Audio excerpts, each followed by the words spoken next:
Hi guys, it's Claire Nakti. Welcome back to my channel, and finally welcome back to the male planetary dominance type series.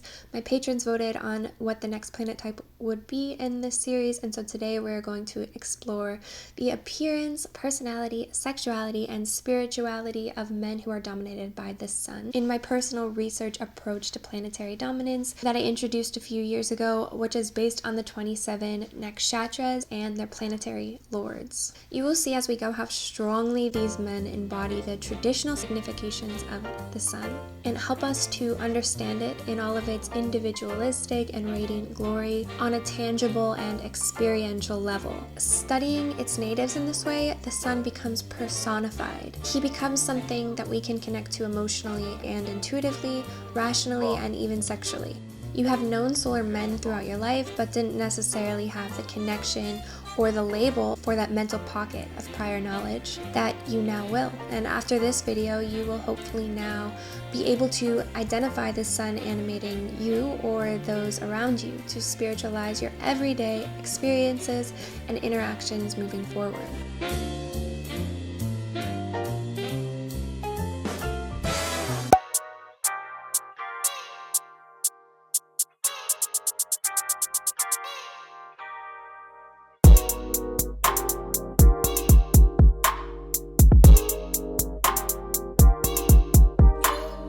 So firstly, to consider sun dominance in this system, a person must possess one or more of the sun-ruled nakshatras as a primary placement: sun, moon, or ascendant. You cannot be sun dominant in this system without that first factor. The three trine sun-ruled nakshatras are located on the cusps of the three sidereal fire and earth signs from 2640 of the fire sign to 10 degrees of the earth sign, and they are Krittika, Uttara Phalguni, and Uttara Ashada. A primary important element of my personal approach to astrology is studying the cosmic connection and union of the inner and outer expression through astrological physiognomy, understanding how to visually identify sun dominating an individual through facial features that teach us more about the inner characteristics as well. To spot a sun man, one can look for a balanced, clean-cut appearance that one might say is like the male appearance that if you brought him home, your dad would approve of. There's nothing sickly or weak about it, but also nothing too exaggerated, just very proportionate and, in a sense, the everyman appearance.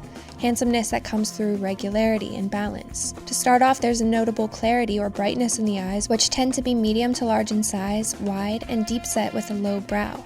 The nose is generally well proportioned or even small, with a short bridge that produces a long philtrum, made more exaggerated by the fact that they tend to possess very thin upper lips, although their mouths are generally long, which gives a stretched appearance. However, a research note is that this type of lip, long, wide, but thin, is said to develop from higher prenatal testosterone exposure, whereas feminine hormones tend to create shorter, narrower, and poutier lips. A healthy level of testosterone is shown for these men as well in their naturally deep and resonant voices. Not $500. Dangerous game.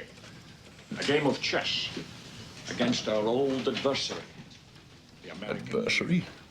Well, surely you mean adversary, old boy. Their spouses will ask about their day, and tonight they'll sleep. I freeze it now and I eat it like a popsicle.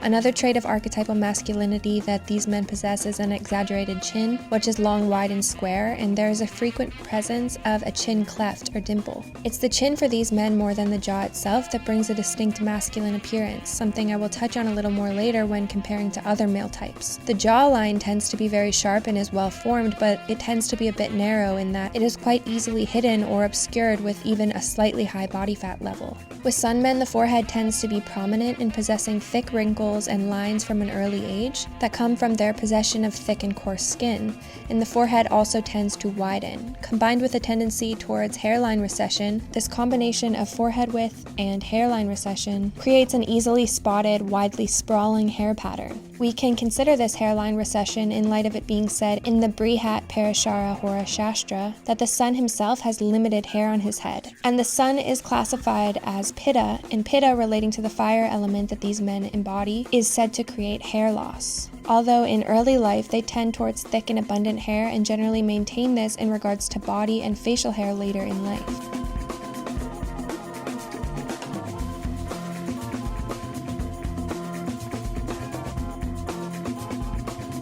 Their Pitta-oriented nature can also be understood in that they tend to be medium in size, proportionate, with reddish tones to the skin. The coloring gradually lightens in regards to one's genetic background as you progress through the nakshatras. In Krittika, we find the warmest, richest, dark, and honey-colored tones to the eyes and hair. In Uttara Phalguni, we find these generally warmer hair and eye tones coupled with more redness to the skin with some presence of light eyes and hair. Then in Uttara Ashada, we see the lightest features, often possessing silver or salt and pepper hair color somewhat early in life, another trait associated with Pitta.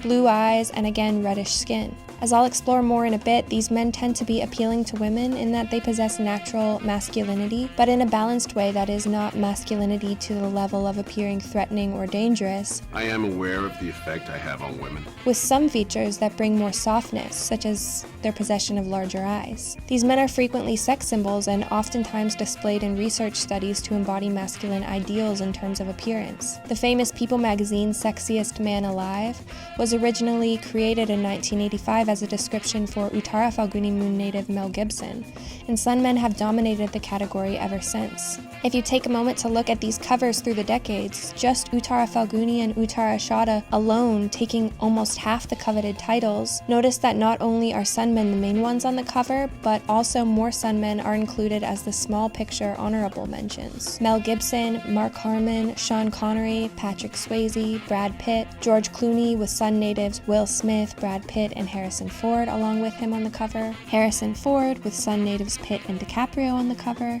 Brad Pitt as an Uttara Ashada moon with two other Uttara Ashada moon natives on the cover, Russell Crowe and Clooney, Pierce Brosnan with Clooney on the cover, George Clooney and Matt Damon both with Uttara Ashada Patrick Dempsey on the cover, Ryan Reynolds, Channing Tatum, Chris Hemsworth with Krittika Chris Pratt and Uttara Phalguni Idris Elba on the cover, David Beckham and Idris Elba again.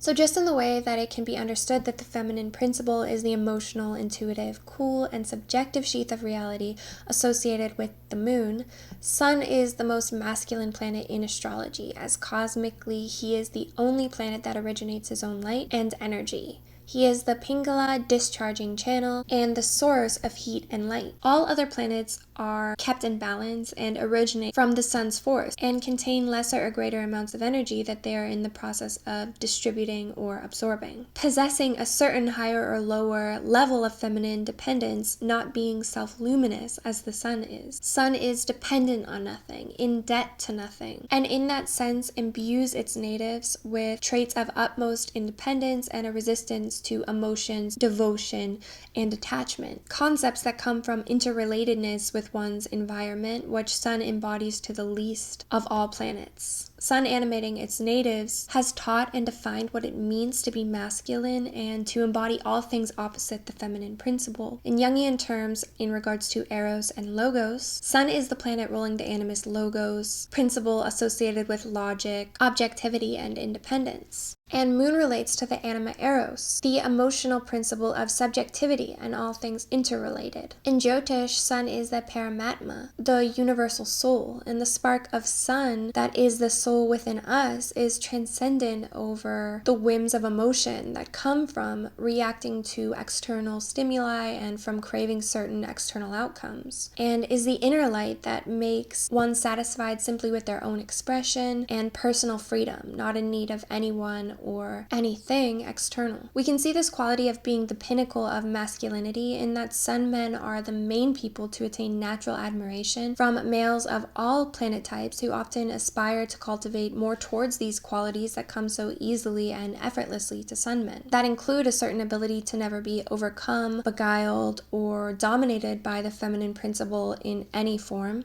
including simply the suppression into commitment and monogamy, which is not particularly natural to this raw state of heightened masculinity that we find here. Sun men, like the radiant planet himself, seem at all moments at ease, charming in the sense that they have immense inner warmth and do not feel any type of dependence or fear. Saturn and Rahu, for example, are cold and dark planets that create anxiety and fear, which are products of ignorance. Sun is the dispeller of ignorance amongst the planets, and the warmth and light that he animates his natives with dispels human tendency towards the fear or anxiety that leads to indirect or manipulative behaviors. If you consider what causes a person to act tense, anxious, withheld, or uncomfortable in a social situation, it's always rooted in that they are innately hoping for a certain outcome or to gain from the interaction in some way, or to control what the person that they're interacting with thinks, even simply down to wishing to earn the approval of the person that they're interacting with. Sun men, in being the natural universal source of light, tend to have the least expectation or desire of what others think in this regard. This is similar to the planet Ketu, creating a disregard for rules and regulations. And Ketu is the absolute hottest planet, while Sun is the second hottest. But there are important key differences between the two that I'll explain in a future video. Sun and Ketu, being the two hottest planets, both contrast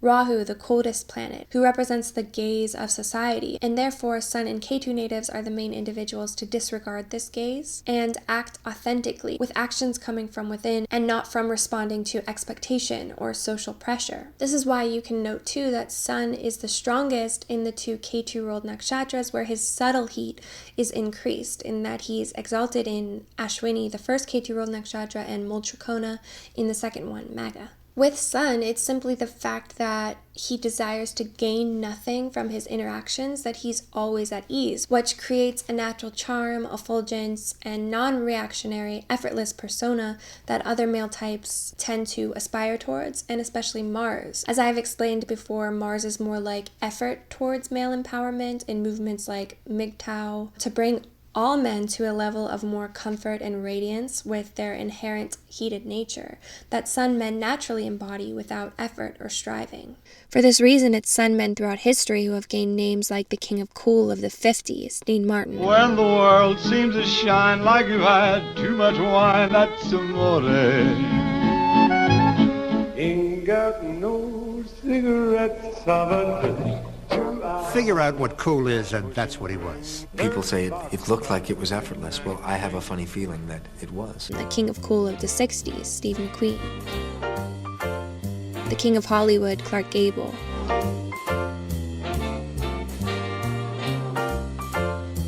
Sun-dominant man Cary Grant, for example, is quoted saying that if a man wanted to be like him and embody his suave and sleek behavior, that man should wear silk underwear to emulate the way of sitting at ease and moving with effortless charisma and a kingly, luxurious aura. With no inhibitions or worries of loss or preserving themselves or their energy, there's no conservational or strained element to them, contrasting Saturn and Rahu.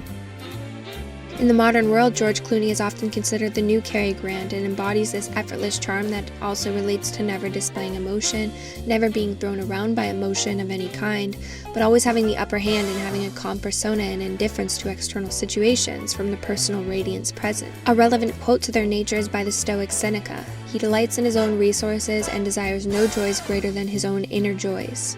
You can remember how I described this of Rohini in my video on wealth as the full moon soaked in sunlight through devotion, and so is internally blissful.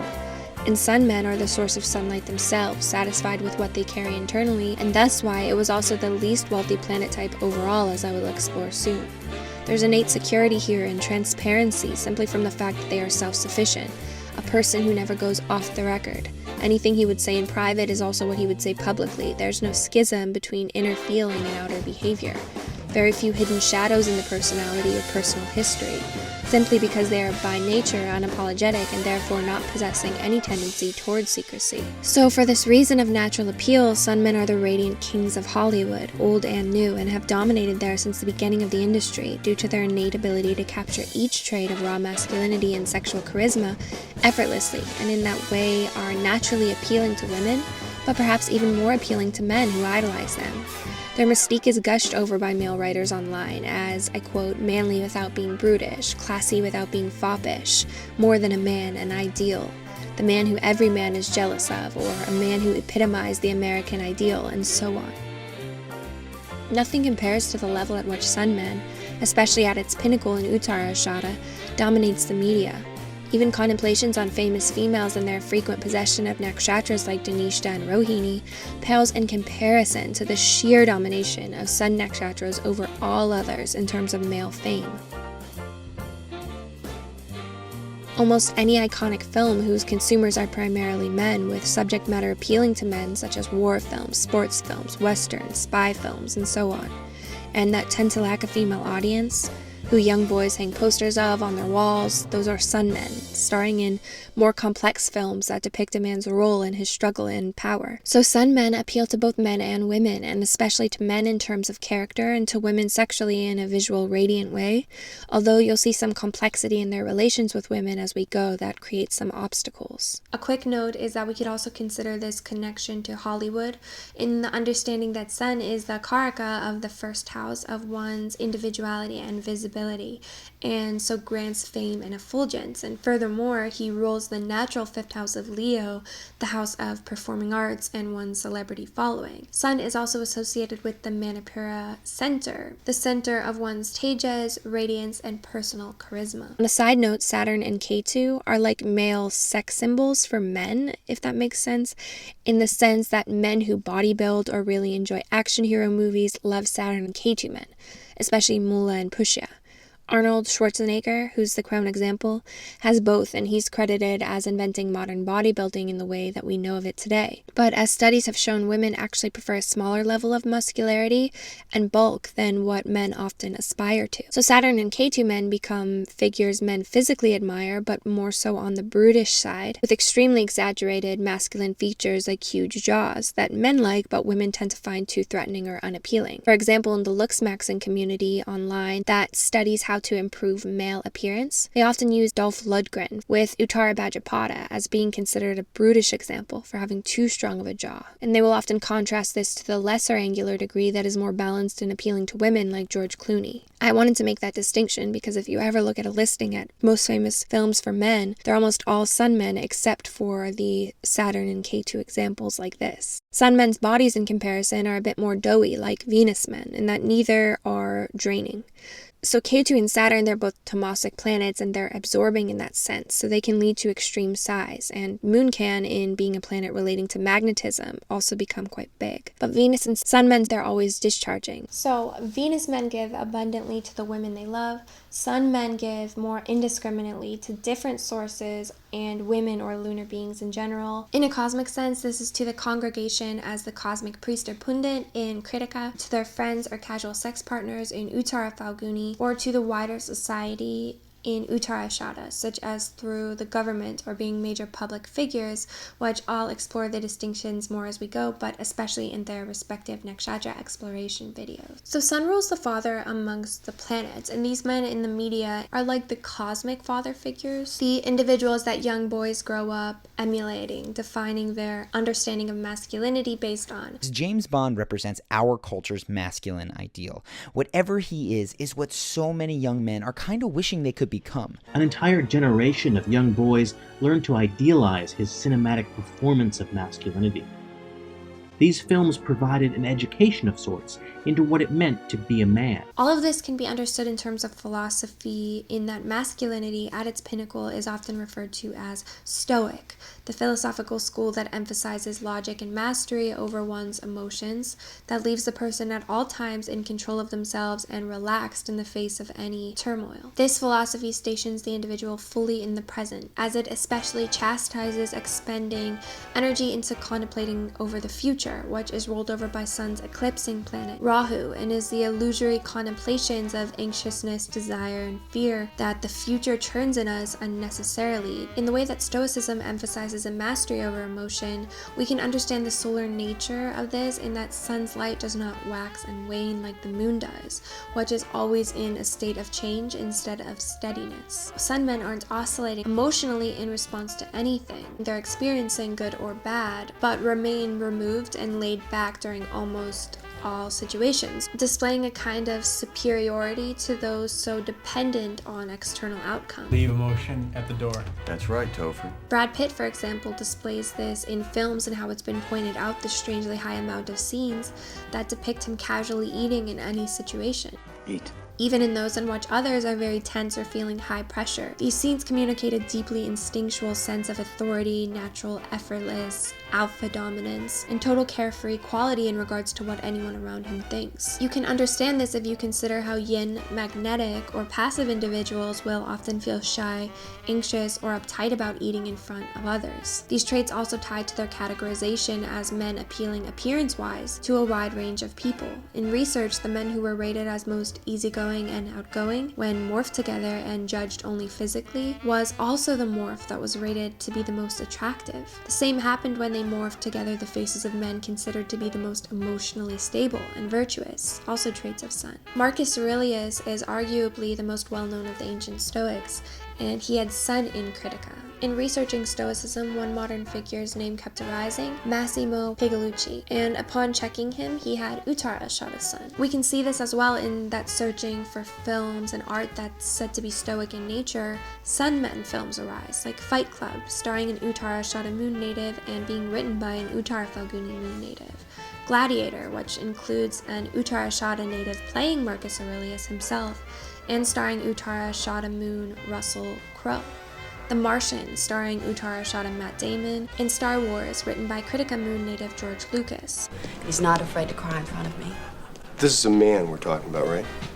Krittika moon Vladimir Putin embodies these ideas in many ways and does Stoic things like engaging in acts of mastering emotions, desire, and weakness, such as swimming in the freezing water, and so on. Stoicism also values general goodness and virtue towards one's fellow man, which is a trait of Sun, in that Sun is an enemy of Saturn, who is the measurer. Saturn says, wait, not everyone's equal. Some people are really bad at things. Some people are good at things. He's the planet that limits and even strangles out solar qualities in beings, which results in impotence or death, which is why Saturn is the planet that kills you. So he's always trying to thwart and ruin the activities of Sun. Sun, on the other hand, is not measuring at all, like how the sun's rays just pour out without concern where or upon who they fall, and expects all beings to be capable unto themselves, viewing them all with equal expectation. Sun refuses to measure because it's cosmically infinite and dispels ignorance, so it can't follow or comprehend the idea of needing to regulate the energy. More feminine and lunar beings, on the other hand, are more strongly under Saturn because they don't have an infinite source of energy, being reflective rather than self-luminous, and so become more masterful with using indirect and subtle means to regulate, restrict, and measure things around them. For this reason, these men only enjoy cultivating relationships with independent and self-sufficient beings who are not overly needy, clingy, or competitive, but just there to enjoy exchange that comes from inner warmth and remains somewhat impersonal. And for this reason, they firstly really value male camaraderie. Felix, say hello to Dink. Hi, Dink. Dink, say goodbye to Felix. Man talk. Especially with other Sun men. We can see this in the famous male friendships in Hollywood, such as the trio of the Uttara Ashada moon natives, Matt Damon, Brad Pitt, and George Clooney. This creates a stereotype of men in their relationships together, not dwelling on emotions, but just enjoying one another's company. Sun men movies and interviews together show conversations with extremely few words. 10 ought to do it, don't you think? You think we need one more? You think we need one more? What do I look like? A pancake eater? So you just left it there on the floor? Right on the floor. For how long? Next morning. Good. Relationships can be... Sure. But they're also... That's right. I've been clear in my head. Never felt like myself. I'm in trouble. Sick. Nauseous. Sleepy. Everything looks distorted and everything inside just kind of aches and you can barely find the will to complain. Yeah. I'm glad we did this. Good talking to you. Now, on a pleasanter note, my son, he just got accepted to Brown. My husband was dying. Yeah, good, nice, thrilled, exciting. You don't have to wait with me. So you were in Vietnam, if I'm not mistaken? Yeah? Were you in the shit? Yeah, I was in the shit. Where lighthearted jokes are inserted constantly. I hope you were the groom. There are so many rumors about what happened on the set of this film. they're all true.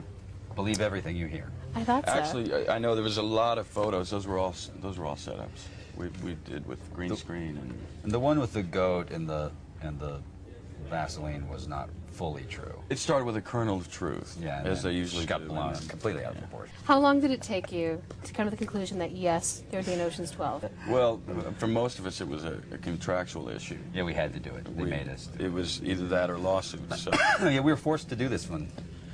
Matt Damon, because he's been bucking for Sexiest Man Alive, really thought we needed this one. Campaigning really hard, and he's been making some headway. He's moved up the list. He's on the list this time. This time, I just noticed.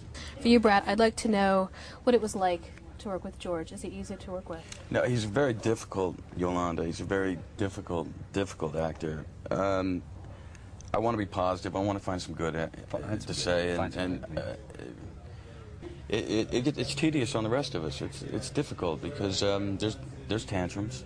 I'm just glad the movie's over.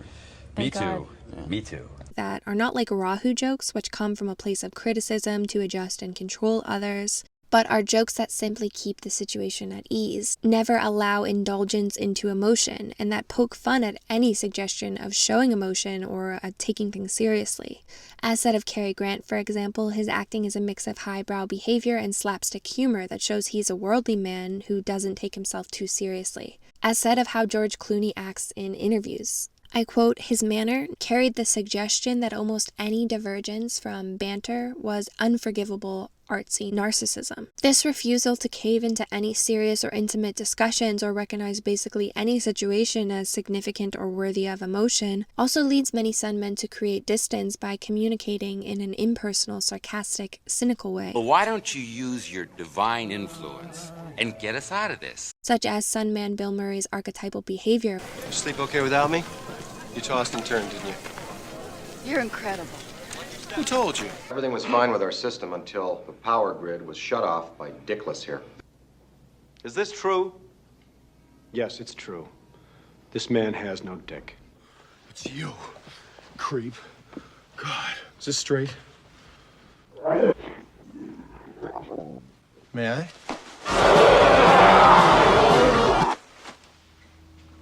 There is no Dana, only soul. What a lovely singing voice you must have. Want the groundhog dinner? No, I had groundhog for lunch.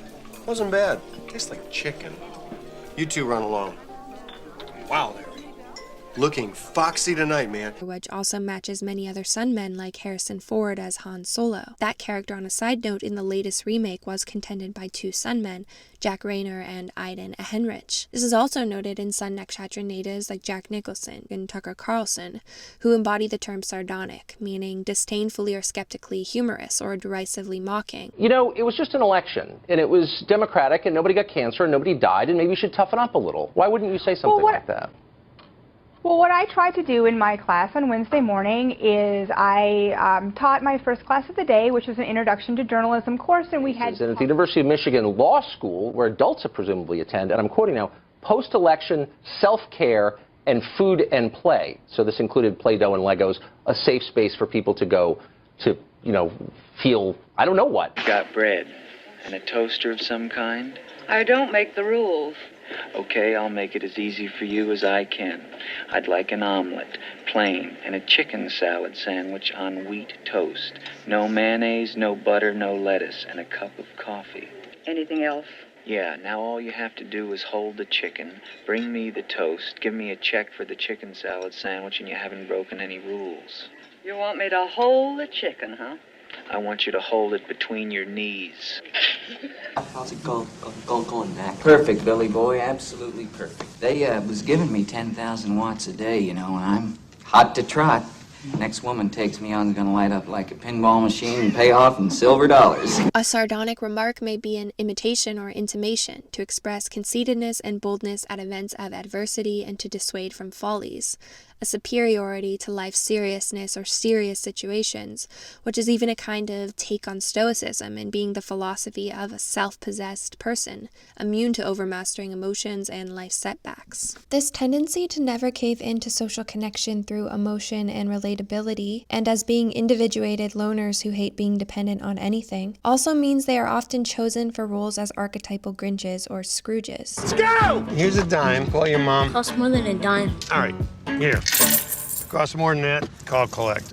You like him? He's interesting. In a gotcha sort of way. So he can see God's beautiful work. And he'll know that even things like this happen for the best. Where do they teach you to talk like this? In some Panama City sailor want a hump bar? Sell crazy someplace else. We're all stocked up here. So if you consider how Sun men always show superiority to reacting emotionally or taking life seriously, this also extends to their interaction with women who embody the emotional element of reality. This is something I'll explore in depth later in the video, but it's also interesting to consider here how these men display this sardonic or mocking superiority towards women in films. He's always depicted as interested in sex and able to achieve it, yet always deeply in control of the situation, immune, and even making fun of her attempts to seem strong, or attempts to be seductive or manipulative. She'll never have better. I don't know. As a scientist, I don't want to prejudice my experiment. I'll let you know in the morning. Are we still going out? You know, you could pick up the place if you're expecting someone. Do you want this body? Is this a trick question? I guess the roses worked, huh? Since you got into my club, you haven't been able to take your eyes off me. Oh, yeah?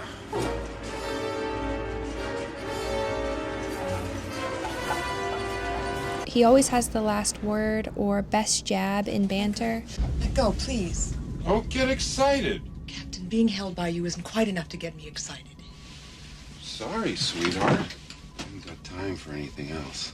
Always has the mental upper hand and is unapologetically objectifying her and demeaning her nature. You're imagining things. Am I? Then why are you following me? Afraid I was gonna leave without giving you a goodbye kiss? I just assumed he's a Wookiee. I can arrange that. You can use a good kiss. I'll bet you're gonna be thinking about me after I'm gone. I bet I am. No kiss. Viewing her almost as childlike in her tendency towards indirectness and emotion.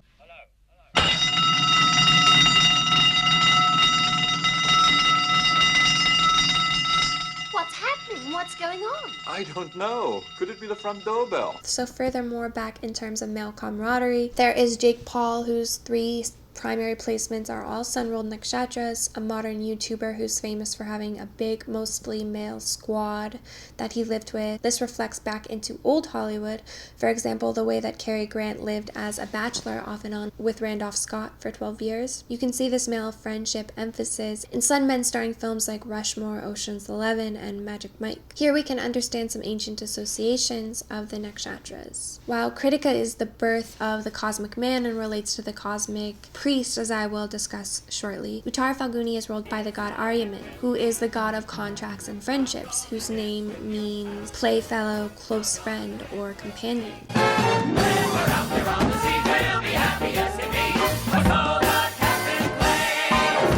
we have to disagree, cause the only guarantee is I'll see a lot of you and you'll see a lot of me. And it's absolutely certain that we'll see a lot of me. But we ain't gonna see no Uttara Ashada's ruling deity is the Visvadevas, and they are the elevated ancestors or saints. This is similar to how Maga is in Leo Rashi, which is the sun, and they are the basic ancestors, but Uttara Ashada are the cosmic elevated saint ancestors, which transcend blood ancestry. The cosmic ancestors are the ones who produce all the spiritual laws of the world and all religions, which enforce the Dharma and the cosmic order, so also ties to the government as a force that takes care of its people. So Roman Catholics, for example, they believe that when you pray to St. Lucy, she is a spiritual ancestor or part of your spiritual family, just as how when you perform ancestor veneration, your ancestors can intervene for you. This again relates to sun men as the cosmic fathers, or men who especially help to guide those who they are not blood related to and just give to impersonally, such as in the way a person could not have a good blood related father yet benefit from a saint or the government, or through observing these figures of masculinity in the media. Would you be willing to trade all the days from this day to that for one chance, just one chance, to come back here and tell our enemies that they may take our lives, but they'll never take our freedom? Are you not entertained? Are you not entertained? Is this not why you are here?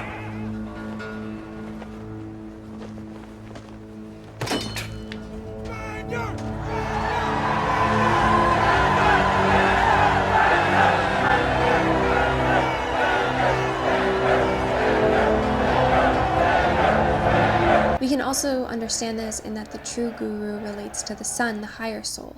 The guru of an individual is analogous to the tutelary deity or patron god or goddess of the person, and is part of the cosmic force of nature that then guides that person. This is why they say that the deity you worship is the same as your guru, and why the Mahavidya goddess Matangi has as her bija Aim, the Shakti bija of Mercury, and she's the goddess that traditionally heals sun. The bija Aim is the bija that's said to connect you to your guru, thus highlighting that the guru is a solar force of inner light and one's connection to it.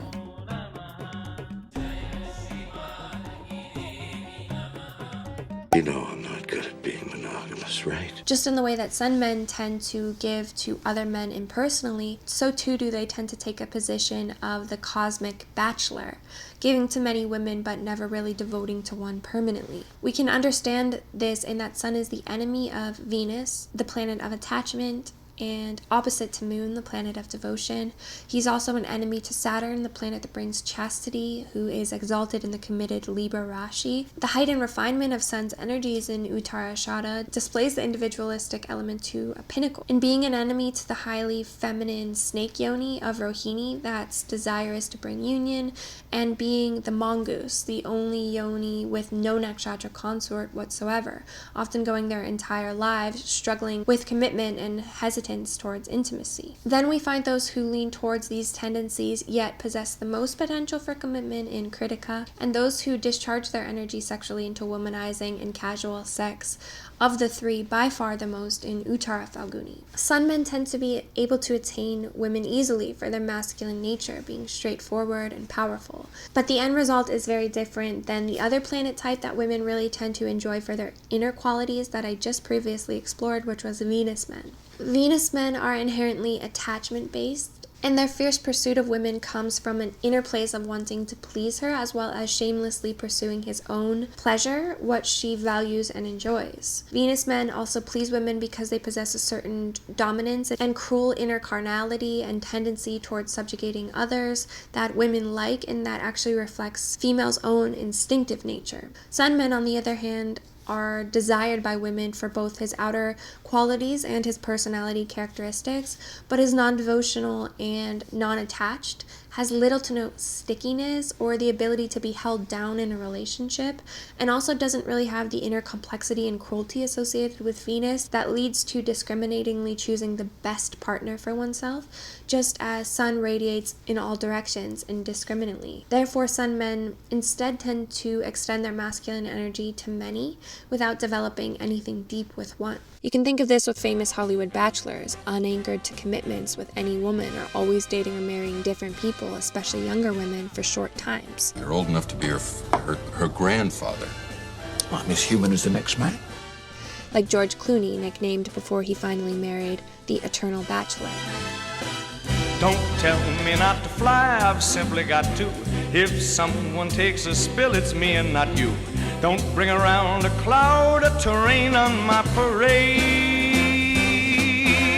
I'm the most intelligent man here, and I intend to keep us alive. Oh, you're the most intelligent man here. Is that a fact? It is. Sheriff Hunt has a wife. So does Mr. O'Dwyer. And you're a widower. Yeah. What has that got to do with anything? Smart men don't get married. Don't tell me not to live, just sit and putter. Life's candy and the sun is a ball of butter. Who told you you're allowed to rain on my parade?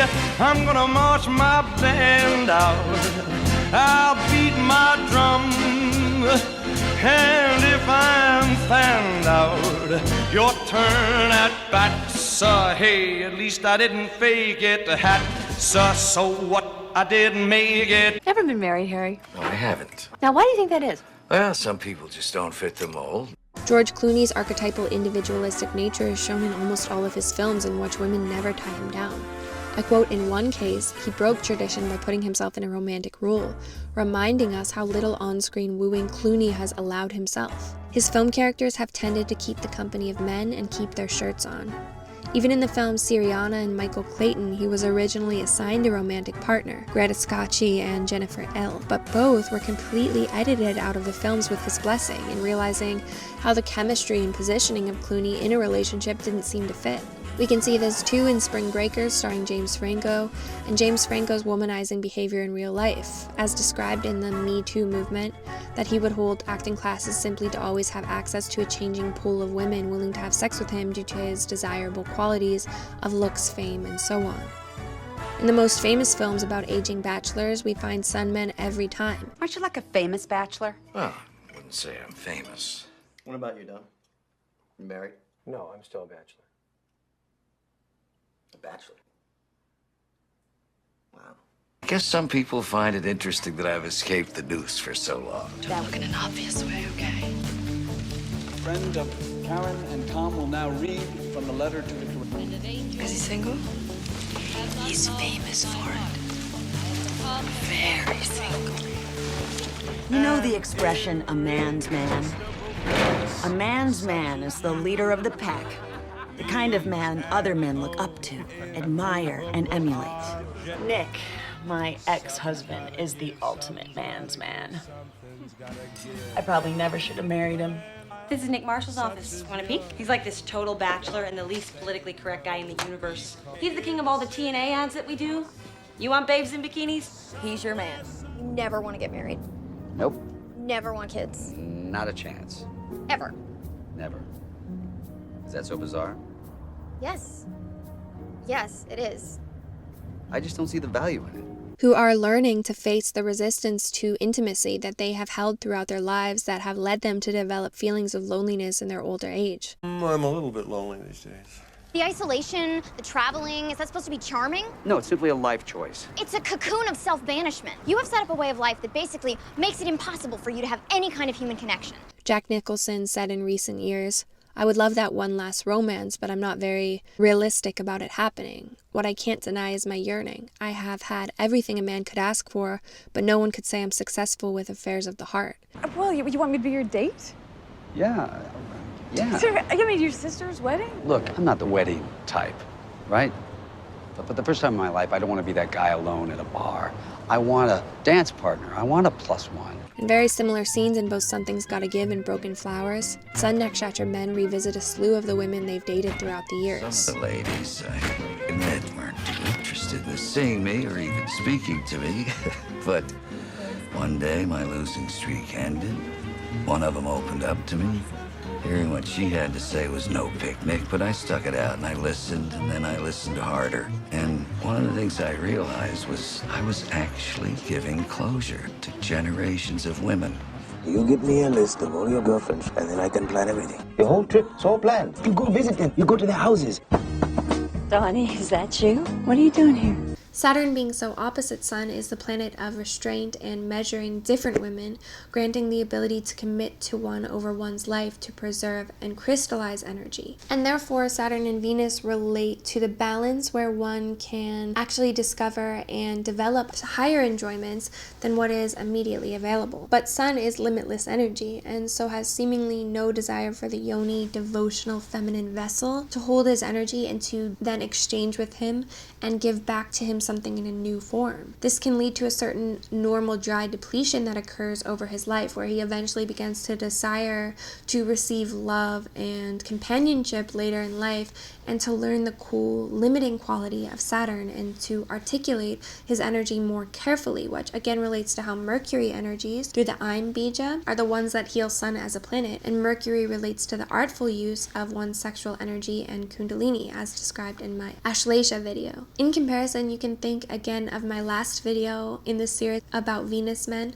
who have abundant Shukra and energy, yet not limitless, and so they want it to develop within a partnership, so that the energy refines and refines further and develops into something rare associated with Venus, the emblem of attachment. Sun men do not want anything back for most of their lives, aren't open to receiving, and so have trouble connecting to the idea of being contained or limited in energetic restriction that feels pointless to them. Sell me marriage. Okay, how about love?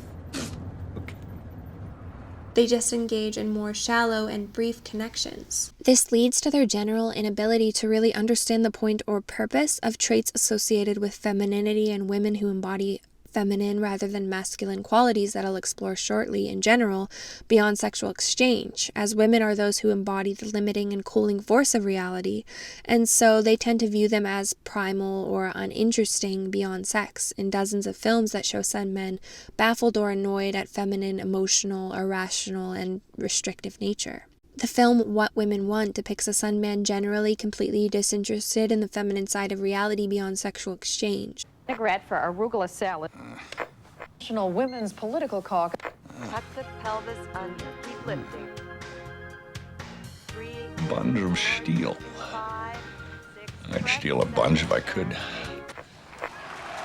it comes. Yes, he nailed the dismount. Now let's check in on the women's finals. Women's finals. There's way too much estrogen on television these days. Who gains a magical power to enter the female mind and become acclimated to the emotional things he didn't previously understand in any way. Whoa, lighten up in that aftershave, buddy.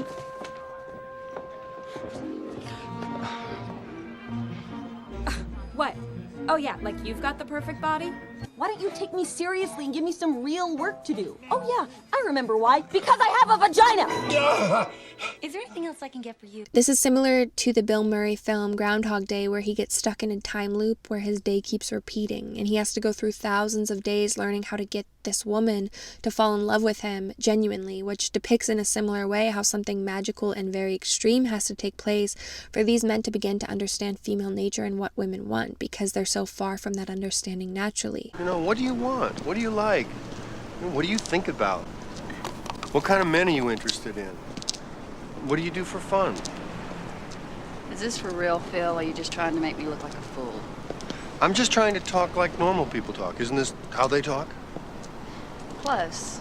Okay, so talk to me. In both of these films, the man initially uses his magical powers to sleep with more women than he even was before, and for trickery, but eventually moves towards winning the one he loves in a more committed way. In My Fair Lady, an educated bachelor must deal with falling for a woman and embracing her emotional complexity and neediness that he's never opened himself up to in living as a bachelor before, generally only keeping the company of men. Look, women are irrational, that's all there is to that. Their heads are full of cotton hay and rags. They're nothing but exasperating, irritating, vacillating, calculating, agitating, maddening, and infuriating hags. Pickering, why can't a woman be more like a man? I beg your pardon? Yes, why can't a woman be more like a man? Men are so honest, so thoroughly square, eternally noble, historically fair. But when you win, we'll always give your back a pat. But why can't a woman be like that? Why does everyone do what the others do? Can't a woman learn to use her head? Why do they do everything their mothers do? Why don't they grow up, well, like their father instead? Why can't a woman take after a man? Men are so pleasant, so easy to please. Whenever you're with them, you're always at ease. Would you be slighted if I didn't speak for hours? Of course not. Would you be livid if I had a drink or two? Nonsense. Would you be wounded if I never sent you flowers? Never. Well, why can't a woman be like you? One man in a million may shout a bit. Now and then there's one with slight defects. One perhaps whose truthfulness you doubt a bit, but by and large, we are a marvelous sex. Why can't a woman take after a man? Because men are so friendly, good-natured and kind. A better companion you never will find. If I were hours late for dinner, would you bellow? Of course If not. I forgot your silly birthday, would you fuss? Nonsense. Would you complain if I took out another fellow? Never. Well, why can't a woman be like us? Getting into a woman's psyche is not exactly your strong suit. You can get into their pants better than anybody on earth, but their psyche is a whole other ballgame. Vladimir Putin is quoted as saying, "I do not have bad days, as I am not a woman," showing the way that Sun men express this extreme polarization towards the logical mind rather than the emotional sheath, especially through the poking at female nature in this way. Are you, Alice, menstruating right now? You get your period yet, Carmen? You have no idea what your work means to me. What does it mean to you? That somebody out there knows what it's like to be in here. Oh, God, this is like a nightmare. Oh, come on, just a couple of questions. How hard is that? How do you write women so well? I think of a man, and I take away reason and accountability. And you can hear this in the comments by double Sun-nakshatra native Tucker Carlson. By the way, women hate you when they do you wrong and you put up with it. Yes. Exactly. Women because they hate weakness. They're like dogs that way. Yep. They can smell it on you, and they have contempt for it. They'll bite you. I mean, I love women, but they're extremely primitive. They're basic. They're not that hard to understand. When they have this mindset, Mercury and the Einbija are the most helpful in balancing him, as it stems from a lack of ability to articulate your energetic discharges in a way that provides enjoyment for yourself and the women. Some male types understand women innately and interact with them happily, such as the Rajaistic planets. Some are baffled by women and in that way are often conquered or overcome by them and then unable to attain one, or whipped and controlled by them. But Sun men are typically the ones forming that top 20%, or the men who are like slayers and chads, meaning they partake of nature's positioning of the alpha male for a low investment reproductive strategy, having access to sex based on his own foundational qualities and not needing to trade financial support, commitment, status, or anything of that nature for sex. So Sun men, when unafflicted, are the type who are both able to attain women but are also never really conquered or restricted by them. They're the ones with women and with many options, so they don't even consider settling down with one. This is because they see women kind of almost as like an undifferentiated mass. And being monogamous or even in a committed polygamous relationship would imply selective preference, which again is not solar. Solar people treat everyone as equals. They're not compassionate like Jupiter or severe like Venus. They're equanimous, like let's see what you can do. And so they like all types of women for brief periods of time for this reason. Which also means that they never really gratify or deeply please women or themselves because they don't have the juiciness required to do so that allows for real intimacy and emotional satisfaction. This leads to the womanizing behavior that leads a lot of women in different films and stuff to calling men schmucks or chauvinists. Good morning. More. Don't look up. He'll make me hear another disgusting joke. He's such a schmuck.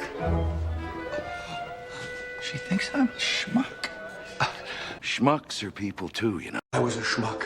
I think you're a sexist, misogynist dinosaur, a relic of the Cold War. Come on, admit it. Sometimes you think I'm all right. Occasionally, maybe, when you aren't acting like a scoundrel. Scoundrel? Scoundrel?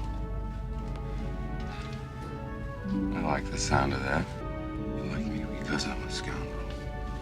There aren't enough scoundrels in your life. I happen to like nice men. Nice man. Very nice. And that they can't truly understand any qualities as virtuous except male qualities, whether it's a male or a female embodying these qualities. They're the only things that they understand. Why is thinking something women never do? But why is logic never even tried?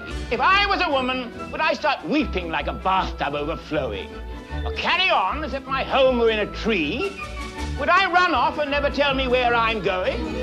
Why can't a woman be like me? They are also not necessarily the cheaters sexually that you can find with some other male types, because they tend to be direct and transparent with their lack of desire for exclusivity. The only time they generally become cheaters is when a woman knowingly wrestles them into a kind of commitment or guilts them into committing, even though she knows it's against his personal nature, because she so deeply wishes to possess him in a more intimate way through the whole challenge of it. You can see this in films like 5 Easy Pieces and Midsummer, both starring Sun men that show a man wrangled into a relationship that he doesn't want to be in from the sheer extreme overwhelming neediness and begging of the woman. So in general, these men tend to live lives rich in freedom, as films show them as aging men whose lives are lacking in the coolness, Saturnian rules, and restrictions that wives bring, and are instead full of unrestricted access to women, gambling, smoking, drinking, and all of those types of activities that solar men orient towards naturally, but that drain the vitality over time. Could I have one more of these with some booze in it, please? Hey, listen, you wouldn't recognize me if you didn't hear this. Cats have bells, George has ice. Ben! What kind of a man takes a child to a bar and to the racetrack? Well, they're totally inappropriate for the occasion. Well, I didn't know we were going to dinner. That's because you weren't invited. Take it easy, Max. You were the one that ordered him a whiskey and soda. Miss. It's another $500. We can see this in Brad Pitt in Fight Club, where he's the alter ego, Tyler Durden, that can't be controlled in any way by the desires for commitment or the desire for affection of Marla. So I graduate. I call him up long distance. I said, Dad, now what? He says, get a job. Same here. Now I'm 25. Make my yearly call again. I say, Dad, now what? He says, I don't know. Get married. I'm wondering if another woman is really the answer we need. And also his role in Once Upon a Time in Hollywood, where he is a bachelor rumored to have killed his wife simply because her emotional nature and restriction was really bothering him. You know, this is probably the shittiest weather ever. The shittiest weather on the shittiest boat with the shittiest person. Natalie, my sister, said he's a loser. He's a loser. They all said it. He's a fucking loser, and I didn't believe them. So I guess I'm the fucking idiot. And now you're not gonna talk to me? What, you don't feel like fighting? Well, I feel like fucking fight, because I've been up here by myself for 4 hours on this fucking shithole of a boat. On another note, we can also see the way that Sun men epitomize the ideal behavior that other men aspire towards in Fight Club, such as how Brad Pitt as Tyler Durden is Edward Norton's solar and masculine alter ego that allows him to come into tons of personal power that other men idolize.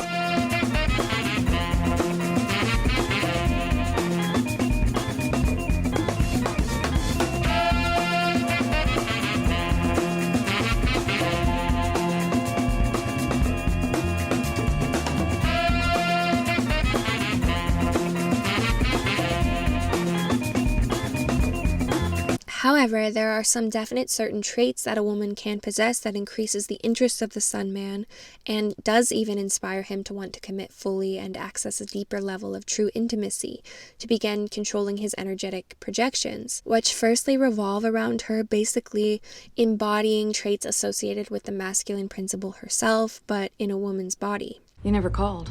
Well, I wasn't sure what was appropriate. Appropriate? Ryan, I'm not some waitress you banged in a snowstorm.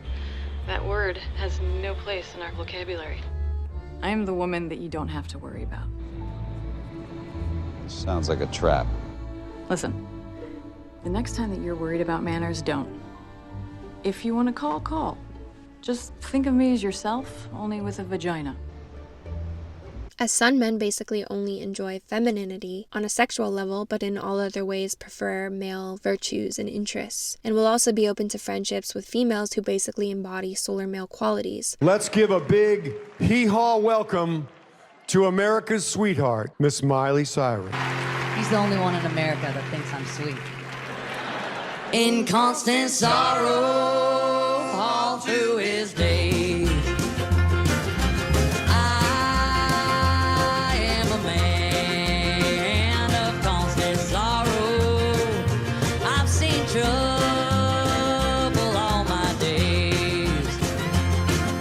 And I bid farewell to old Kentucky, the place where I was born and raised. They value a woman who seems as if she doesn't need him, is individualistic unto herself, and is not clingy and non-emotional. So while in films with Venus men we find one active and dominating individual polarized with an opposing very yin and passive woman, in Sun men films we find more so two individuals with similar polarities that have a classic Hollywood style bouncing back and forth banter type of chemistry based on wit, where a woman shows herself as being distinct from other women in being more practical, rational, direct, and male in polarity.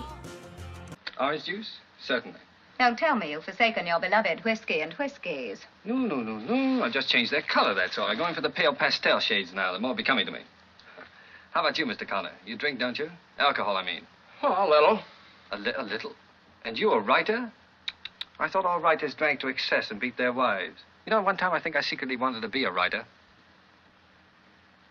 Dexter, would you mind doing something for me? Anything, what? Get the heck out of here. Oh, my dear Red, I couldn't do that. That wouldn't be fair to you. You need me too much. I quote regarding Cary Grant films, Grant's women were never objects to be conquered, but individuals with whom he could banter, equals with whom he could spend time. In Sun men films, she impresses him with her wit, her individualism, her detached qualities, and her ability to meet him head-to-head as an equal on an emotional, sexual, and intellectual level, rather than a woman looking for a source of nourishment to devote to, or exchanging sex and love for something like security. Emotional or sensitive women are always quickly trampled over, made fun of, or set up to look silly in movies starring Sun men.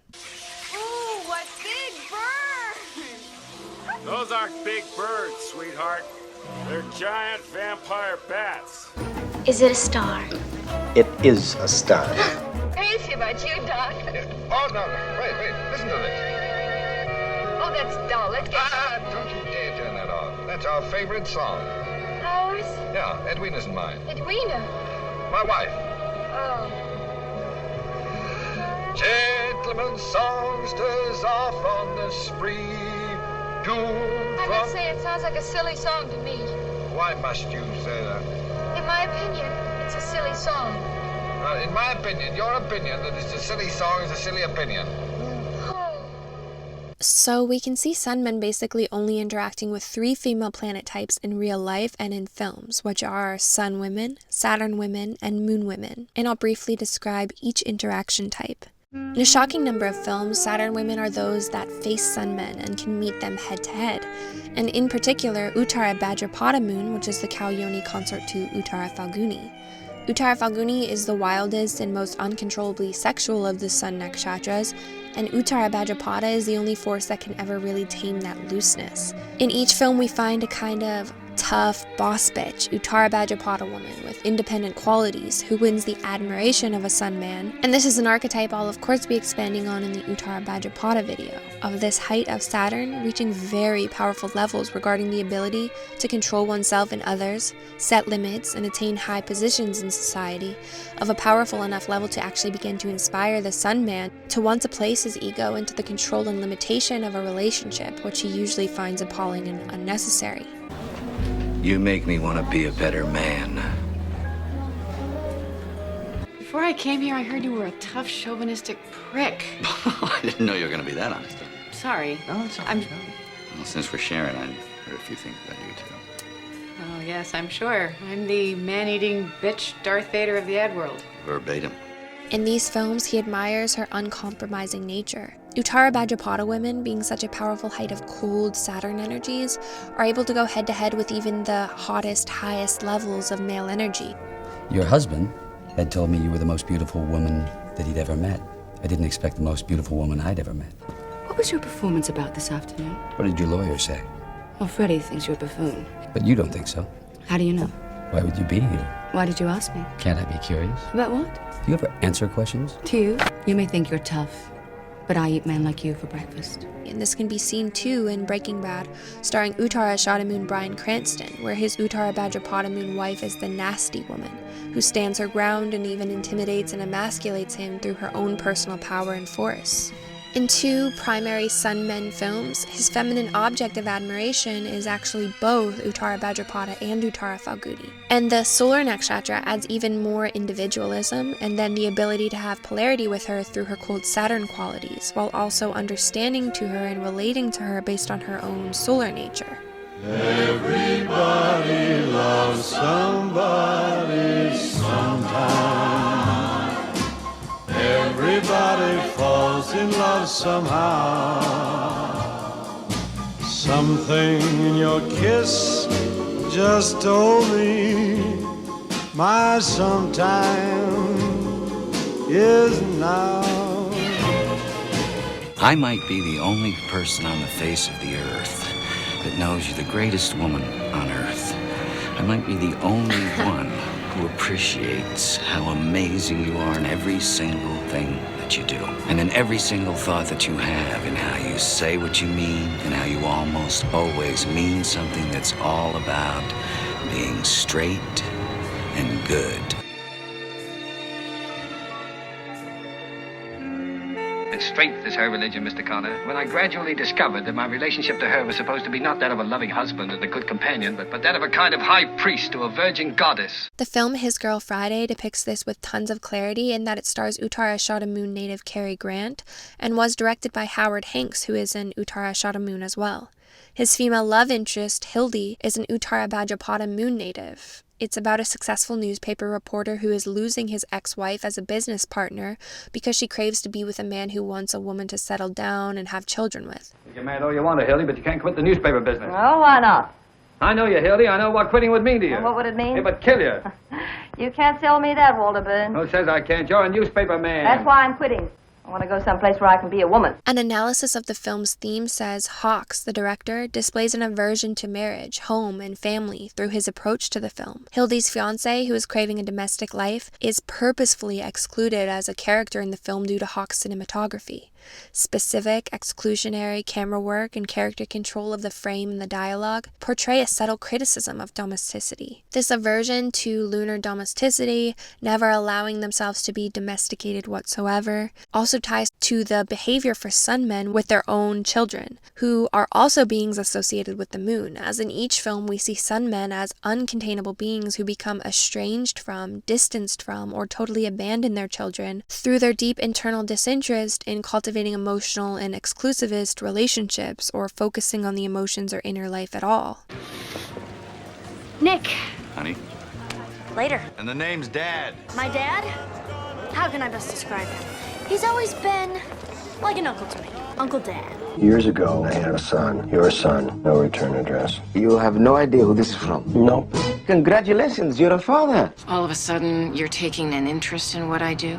This also ties to natural male polarity, in which to a man his sexual partner is generally the object of inspiration that he most wishes to place his energy into, and then the woman, as the moon reflecting his light, is more like the intermediary that's more inspired to nourish the children in a deeper way with softer, cooler light. So they already struggle with the lunar or dependent and emotional quality of women, and children are this to an extreme. So films like Heartburn depict the way that especially when a woman has a child and responsibility is increased on him from a restrictive place, Sun men have difficulty staying. I'm quitting the blues of the world, just singing a song, just singing a song. So when Sun men are in relationships in films, they are often depicted as trying to work their way out of them. And this is where now the more opposing polarity with moon women comes in, oftentimes as emotional and uncontrollable creatures that cling on to Sun men. Just as in the way the moon depends on the sun's light to shine, but the sun does not depend on the moon, but rather sometimes enjoys it. Because moon is the counterpart to sun, the natural polarity in the opposing nature of these planets makes it a very commonly seen partnership in real life. For example, Uttara Ashada Brad Pitt has dated Angelina Jolie, Gwyneth Paltrow, and Juliette Lewis, all Rohini natives. Jack Nicholson's real-life girlfriend and companion in 5 Easy Pieces was a Rohini moon woman, and his only short-term wife was a Hasta moon woman. Baby-like Rohini women are paired with Uttara Ashada Bruce Willis in The Fifth Element and Pulp Fiction. You know what I'm gonna have for breakfast? What, let me buy? I'm gonna order a big plate of blueberry pancakes with maple syrup. eggs over easy and 5 sausages. After that, I'm going to have a slice of pie. Pie for breakfast? Any time of the day is a good time for pie. How did you get this motorcycle? It's not a motorcycle, baby. It's a chopper. Come on, let's go. What happened to my Honda? I'm sorry, baby. I had to crash that Honda. Will you come on now, please? Come on, let's go. Let's go. Let's go. You hurt? No, I might have broken my nose. It's no biggie. Come on, hop on. Baby, please, honey, we gotta hit the fucking road. Get on. Come here. I'm sorry. I'm so sorry. You were gone so long, I started to think dreadful thoughts. Oh, I'm sorry, sweetie. I didn't mean to worry. Everything's fine. How was your breakfast? It was good. Did you get the pancakes? The blueberry I pancakes? didn't have blueberry pancakes. I had to get buttermilk. We can see this contrast in the Indiana Jones series. In the first film, a Saturn woman, Karen Allen, plays a tough, reliable, steadfast woman, matching him as an equal. She also plays Bill Murray's love interest in Scrooged. In the next Indiana Jones film, a moon-dominant woman as Indy's love interest contrasts Karen in every way. She's shrill, helpless, and emotional, but this creates a lot of natural chemistry. And Sun Man Jack Raynor is paired with Rohini natives that he's constantly trying to escape in order to return to enjoying his male friendships in both Strange Angel and Midsummer. I told you that I want to go to that festival in Sweden. No, you said it would be cool to go. Yeah, and then I got the opportunity and I decided Look, to do it. I don't mind you going. I just wish you would have told me, that's all. You've been wanting out of this stupid relationship for like a year now. That's not her again. Seriously? You'd be fun to go to Paris with. It is the best city to stay up all night in. Hey, when is your birthday? February. Well, mine's January. Really? So how about if we still know each other by then, we go to Paris for our birthdays, huh? Maybe.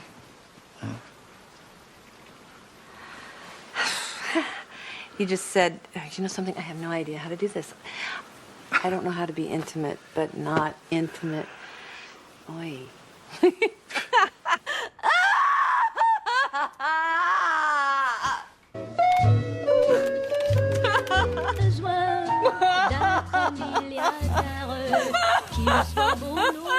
William Holden is a bachelor who moves into the aging Hasta Moon star's home in Sunset Boulevard. So just like the special polarity I described in the Venus Men video of Venus men with Mars women, we find this too with the contrasting natures of Sun and Moon. Sun men have motivations revolving around independence and truth and justice, and Moon women have motivations revolving around devotion, pleasure, and feeling.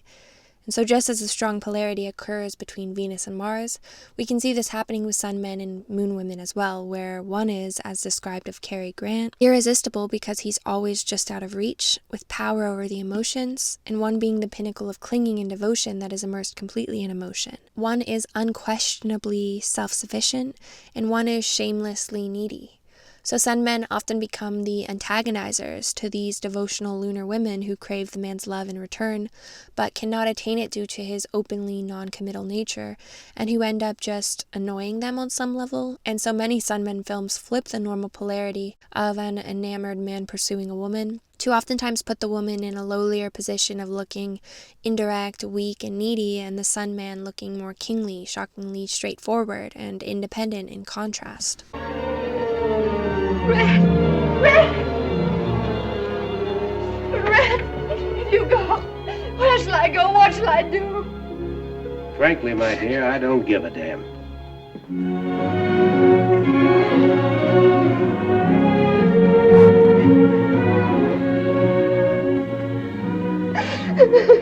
As a deeper understanding, we can consider that men are not truly solar unless they align themselves with the force of the sun and imitate his traits. This is how they become real. The solar male path means that, like Pinocchio, whose nose grows as he lies, he must rid himself of deceptive and illusory aspects that, if left inside his character, would cause him to lose the chance that his father, the sun, gave him by creating him, of developing and creating a soul. In contrast, Shatabhisha, the height of Rahu, is also the height of the female path. A woman understands herself to be an embodiment of illusion, and that she always was and always is, even at her highest pinnacle. She also understands that her role is not the same as a man's and requires her to embody illusions, just as the male path requires that he remove any ability to fall under or to cast illusion, which is Rahu, and to carefully regulate and control his illusory projections of energy into reality in a way that he enjoys, which is the purpose of Saturn and why Saturn is the emblem of control. Shadabahisha rolls over reservoirs of water and energy, and this is what women become in a spiritual sense as they come to hold greater and greater amounts of energy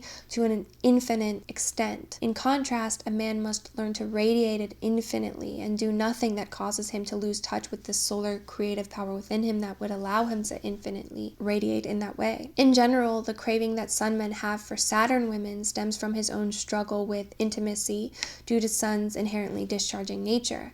A Saturn or Moon woman slows the projection down, inhibits and regulates it, or grows juicy fruits with it that makes his life more enjoyable and pleasure-focused. This is also why the purpose of women is inherently linked to being able to indulge your senses, which is why Venus rules women as well as indulging your senses. Without women's influence in the world, he cannot enjoy himself, and he begins to crave to be able to have this as he dries out later in life and naturally grows more Saturnian through maturity.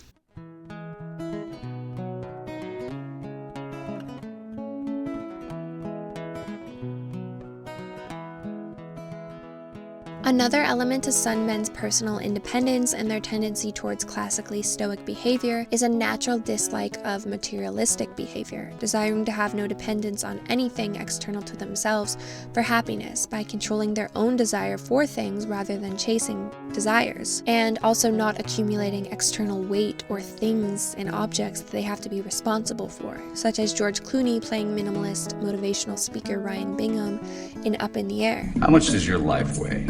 Imagine for a second that you're carrying a backpack. I want you to feel the straps on your shoulders. I want you to pack it with all the stuff that you have in your life. You start with the little things, the things on shelves and in drawers and knickknacks. You start adding larger stuff. Your TV. Backpack should be getting pretty heavy now. You go bigger. Your couch, bed, your kitchen table. You stuff it all in there. Your car. This is what we do to ourselves on a daily basis. We weigh ourselves down until we can't even move. And make no mistake, moving is living. Let everything burn and imagine waking up tomorrow with nothing. It's kind of exhilarating, isn't it? You have a new backpack. Only this time, I want you to fill it with people. Make no mistake, your relationships are the heaviest components in your life. All those negotiations and arguments and secrets.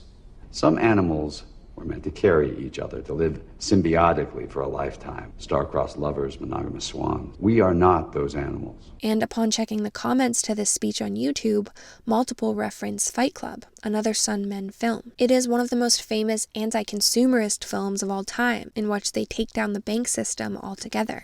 Things you own end up owning you.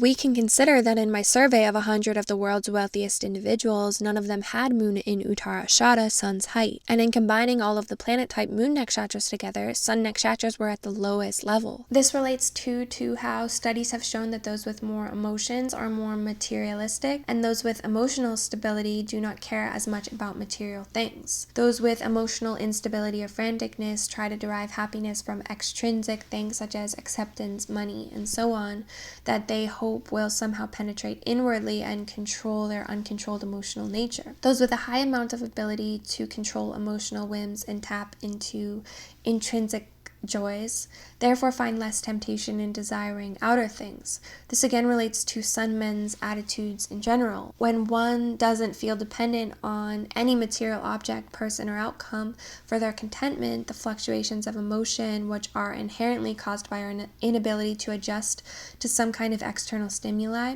dissolve and are instead replaced by a singular feeling of bliss and general ease. So we find Sun men as examples of those also unattached and undevoted to any particular places or objects. Brad Pitt in Fight Club is a squatting wanderer. The film Up in the Air, about George Clooney living a life resistant to making absolutely any attachments to people or places, who hates being home, sheds light on this further spiritual element we find to Sun men. Tonight, most people will be welcomed home by jumping dogs and squealing kids. Their spouses will ask about their day, and tonight they'll sleep. The stars will wheel forth from their daytime hiding places. And one of those lights, slightly brighter than the rest, will be my wingtip passing over. which is a tendency towards his blowing in the wind, improvised and detached lifestyle, where one is in all places and with all people at ease, relaxed, serene but alert. Fast friends aren't my only friends, but my best friends. In a Zen way, where because they're the source of light, they are never in search really for anyone or any place, but are more so shown wandering rather than deliberate traveling and discovery, associated more with Mars and especially Mrigashira. And this is because Sun men are only in a search essentially for themselves. It's not really about the external places they're visiting. We can see this in the real-life behavior of Bill Murray and his notorious sightings where he is randomly spotted going to totally random person's party, washing someone's dishes that he doesn't know. And a whole documentary was made about his improvisational lifestyle that they referred to as a yes man mentality, open to any experiences that present themselves without preference. There are legions of tall tales about Bill that have circulated online throughout the years. So I looked, and it's Bill Murray slapping his belly. These Bill Murray stories are random interactions with Bill and regular everyday people. Bill Murray could just sort of like arrive in your life for a few minutes. Why would such a big celebrity insert himself into these random situations? I don't think people can figure out why he would do that. It's like, where's Waldo? This was a search for answers. Bill was just fine getting lost. You okay? Yeah. I'm Bill, by the way. He just reveled in not knowing where he was. I run inside, and Bill is bartending. He's like a candle when you light it in a room, and all of a sudden the room smells great. He goes after little moments, charged with meaning. He marches to his own beat. Bill is teaching us all how to live. He hasn't been married in over 10 years and doesn't even have a way to get in touch with him easily for big Hollywood connections, but instead makes little, meaningful connections indiscriminately with whoever he happens to meet. Sell me marriage. Somebody to talk to? Someone to spend your life with? I'm surrounded by people to talk to. I doubt that's going to change.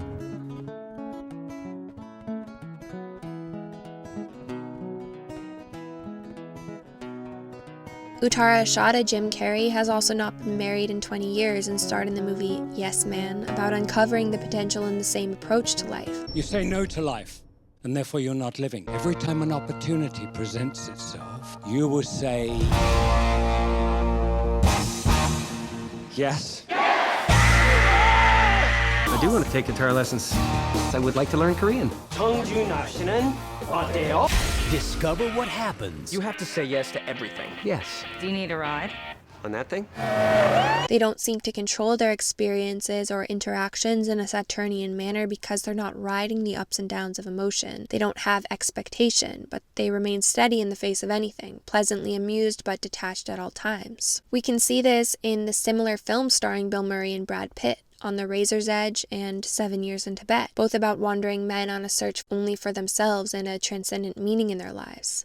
The 1943 version of On the Razor's Edge also starred a Sun man, an Uttara Phalguni moon native.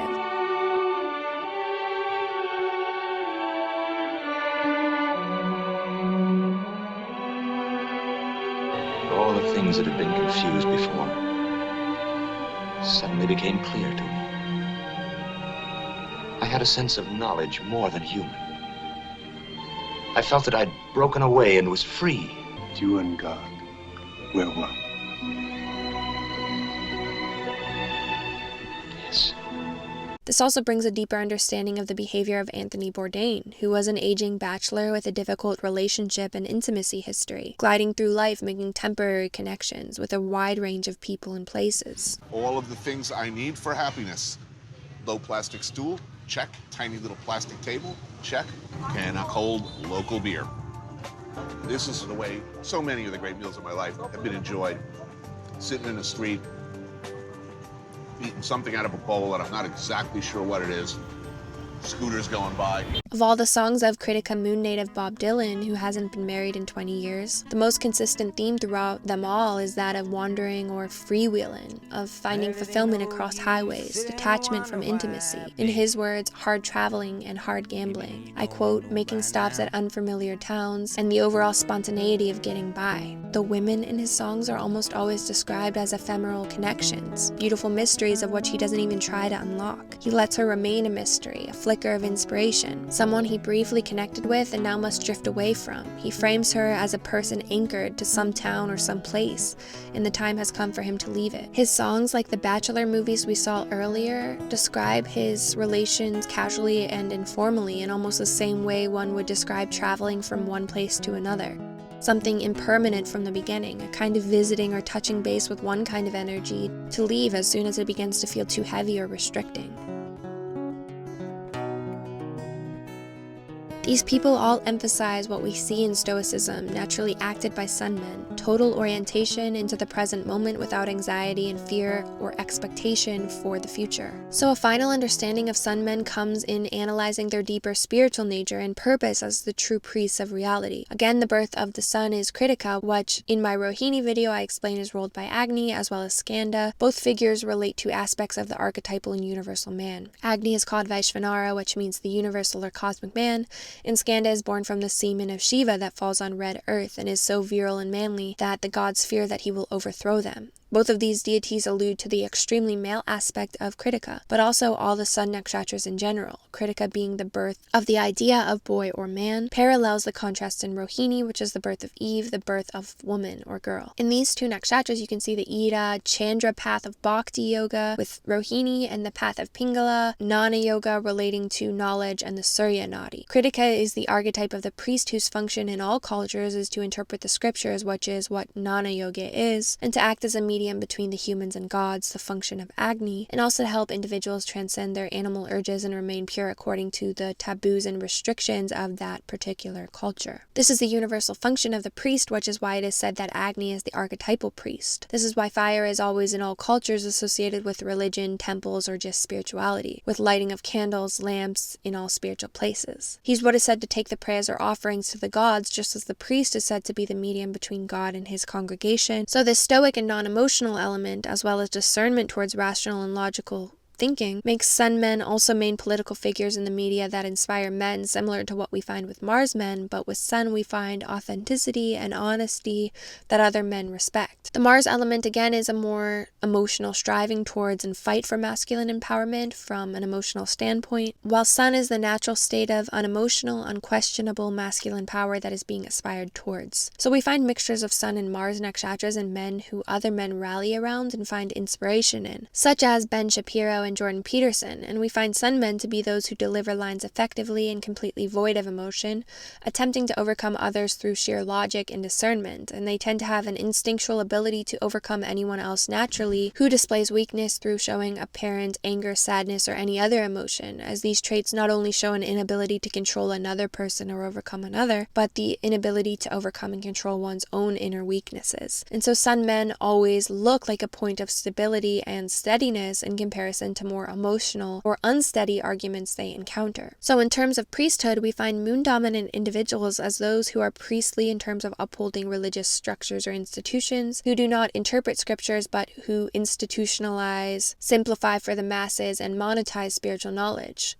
People treat sun men like they're energetic priests, even how they're like bachelors and radiate their energy amongst masses of people naturally and never really commit to one thing. And this is, as I was explaining, because they resonate vibrationally the most with the true guru, which is the inner light of the sun that one connects to through the Aim Bija, which heals sun, through the solar path. Just in the way I described that the Hrim Bija, for those who are devotionally natured, is the Sun Bija and makes them a full moon to reflect the sunlight of who she is devoted to. So people want a guru, and they'll often appoint like a bearded Ketu or moon man who externalizes and copies the idea of an inner solar light, and that matches people's preconceived notions as to what it is, who they then get to regress into childlike behavior around and let go of personal responsibility, and thus oftentimes forfeiting the inner light that they need to connect to when done wrongly. Everyone is assigned a connection to truth, and the suns have become their own radiant source of energy, and sun men actually display that naturally by not depending on anyone, speaking the truth he knows without conforming to illusions, not wanting your energy or your worship, and also never making anyone dependent on them, but inspiring independence in others in the way that they do so on such a large scale for those that perceive them,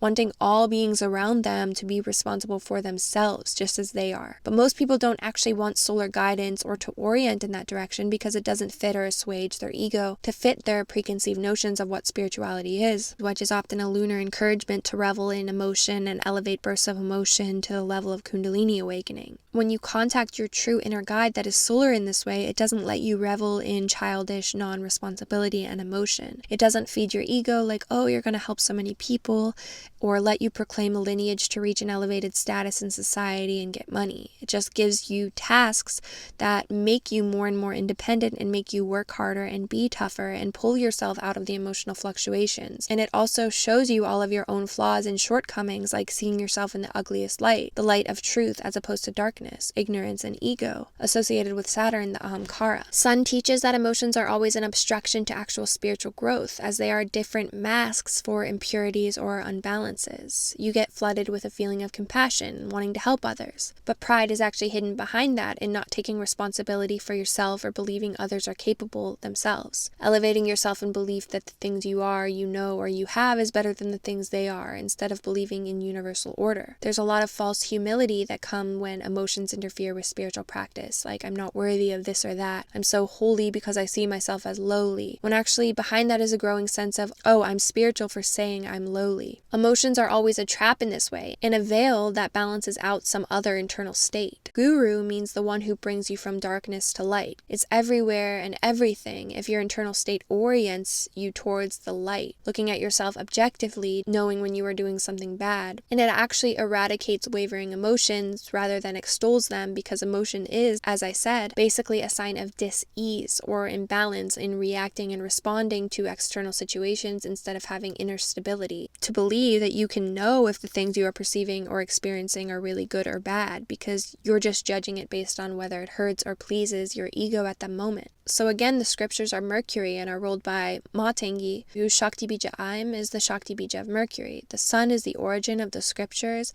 and represents the spirit of the letter rather than the dead letter itself, which is why they think they need a priest to interpret the scriptures for them, deliver their messages and prayers to the gods through the fire element, and purify them and remove their own darkness and ignorance that causes them to be enslaved to their animal natures. So Matangi, who heals sun, can allow a person to access the secrets behind the scriptures and access the esoteric rather than be trapped and deluded by the dead letters of exoteric religion and dependent on external beings. Just as Matangi represents the leftovers or shell, this is what scriptures are, the leftover digested knowledge of a solar individual. The shell or excrement is not evil, but is the byproduct that lunar individuals consume due to lunar beings being inherently dependent on another being for energy. The lunar being takes the excess and leftover things that the solar individual discards, which is necessary for them to interact with in order to develop themselves and connect to a spiritual partner or to become spiritually independent themselves. Exoteric religion is a shell, but it's necessary for a person to reach the esoteric core. It's the lunar fertilizer for the growth of the solar consciousness and cannot exist without it, just as a tree cannot grow without the soil. Because the word and language have these associations, we can understand the way that sun men originate energy in contemplating their tendency to be originators of language. So for example, moon men excel at playing with an already created language in a flourishing and emotional manner, engaged in the act of writing and poetry of all kinds, while sun men, as I explained earlier, tend to use words to a minimum and in an absolutely straightforward manner. So moon is the shells of language that can contain truths, while sun is the origin of language, the spark and the logos, which leads to two certain behaviors. The first one is sun men engaging in the practice of classical studies, frequently studying the roots and origins of language, such as Latin or Sanskrit. The second is the creation of actual new languages, such as Sun-nakshatra native John Dee, who created the language of Enochian. The Uttara Phalguni moon director of 30 Days of Night, who created a vampire language. And upon looking up Conlang's constructed languages, the top 4 individuals listed all had 1 or even 2 primary sun-nakshatras. The creator of Na'vi, the Avatar language, has Uttara Phalguni sun and moon. The creator of Klingon and Atlantean has Krittika moon. The creator of Dothraki and Valerian with Uttara Ashada. The creator of Paku in Land of the Lost had Krittika sun and moon.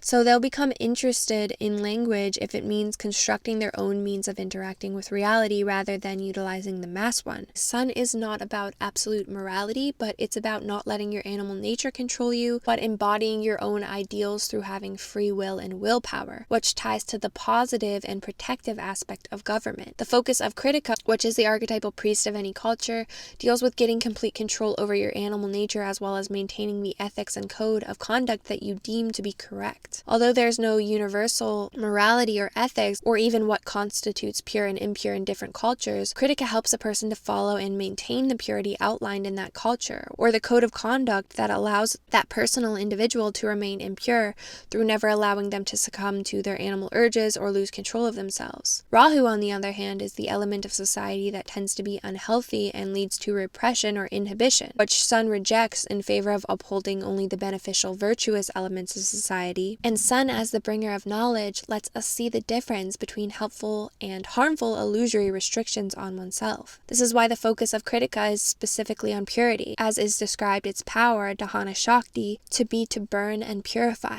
The essence of purity is never succumbing to your animal nature or cravings against your willpower, and this is what Krittika men specialize in, and what is the function of a priest in any culture. Impurity is thus any action that causes you to betray your own will and which overcomes your willpower. Rahu eclipses the willpower and the Manipura center through eclipsing the sun, and if we cultivate purity and radiance, we can avoid ever being deceived by Rahu and falling into a state of impurity. So in conclusion, we are all enmeshed in the flux and cyclical nature of the moon. Sun doesn't like change or flux and is above all that it experiences. It appreciates all experiences while maintaining a hold on being centered internally. This ties to the secret meaning of the nakshatra Abhijit in the 28 nakshatra system, which one can enter at the end of Uttara Ashada nakshatra. Abhijit is the brother, the only male nakshatra, and as I've written about in the past, is actually a kind of alternate reality where one escapes the cyclical nature of the moon that we are all traveling and fully builds the solar sheath, becoming immune from fluctuations. The Manipura center is the center of one's gravity, and when one is doing a ritual that balances one's elements like Resh, Santaya, or the LBRP, you are staying completely balanced in accordance with the law of magical equilibrium, so you never change. This is why it is said in Thelema that Resh removes you from fear of death through aligning you with the sun, which is eternal, doesn't change, and doesn't measure. So when you're aligned with the sun, you know that all experiences have value, and at this state there is no real way they can hurt your immortal soul. You don't even degrade or improve when fully adorned in the solar robes. You are perfect just as you are, and at this point you can just be. These videos could not be created without my patrons, as the videos take an immense amount of unpaid time in research, filming, and editing. If you think about every single minute of the video that you watch, each single minute of final video takes hours and hours of time collectively in years of research and study piled up, editing, filming, creating slides, collecting data to flash up different graphs, calculating hundreds of charts, and so on. So of course, if you are consuming this free content, benefiting from it, and are at this point of the video, please consider supporting my work. I loved reading my patrons' thoughts on sun men while creating this video and was amazed how their personal experiences affirmed the research that I was collecting. My Patreon starts at just $2 a month, and I'm currently working towards a monetary goal to get the new version of cosmetiqueastrology.com published for those of you who have watched my channel long enough to remember it, that I think you guys are really going to love. I've expanded my astrological facial research so much over the past year or so that website's been down on the appearance of the nakshatras that I know so many of you are going to be really excited about. And if not supporting through Patreon, please check out the links in the description box of different things such as my astrological services, ebooks, and the course that I'm offering at the moment. And I would love to work with you one-on-one in that way as well. Thank you so much to my generous patrons. The Rave Vadi level patrons and above are listed on the screen now. And a special thanks to my Abhijit level patrons, Ashley De La Cruz, Avnish Bangar, Tantric Tara, Ray, Grace, Teresa Green, Semya Hogan, and Shashi. Also thank you to Maddie DRX and Joel who joined after I'd filmed this video.